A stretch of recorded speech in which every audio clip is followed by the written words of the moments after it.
La saga judiciaire opposant le gouvernement Ford et la ville de Toronto aura duré 3 ans, pour finalement donner raison à la province. La Cour suprême juge constitutionnelle sa décision de réduire le conseil municipal de 47 à 25 élus. La raison, les municipalités sont des créations de la province, ce qui lui permet du même coup de prendre une telle décision. La décision d'aujourd'hui vient réaffirmer ce principe-là, donc de cette dépendance très, très forte sur les décisions de la province à un moment crucial où le Canada continue à s'urbaniser et où les grandes villes ont des décisions à prendre qui, parfois, ne sont même pas du ressort des provinces. En 2018, en pleine campagne électorale municipale et sans consultation, le premier ministre Doug Ford avait décidé de retrancher de plus de la moitié le nombre de conseillers municipaux.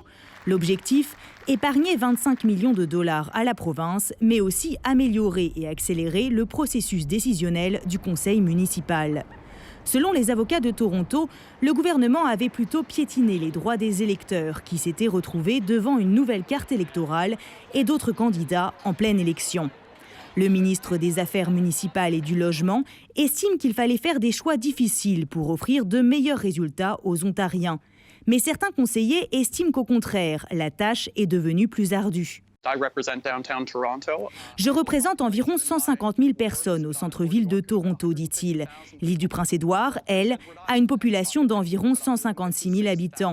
Si efficacité rime avec une moins bonne représentation locale, je doute que les gens soient ravis. Quant aux économies, il y a un flou. Il y a quand même la nécessité de desservir un certain nombre d'habitants et donc il y a maintenant plus d'employés dans chaque bureau de conseiller. Le jugement de la Cour suprême n'est toutefois pas unanime. 4 magistrats sur 9 sont d'avis que la province a violé un article de la Charte canadienne concernant la liberté d'expression. Les prochaines élections municipales, elles, auront lieu l'automne prochain. Ici Camille Fayreisen, Radio-Canada, Toronto.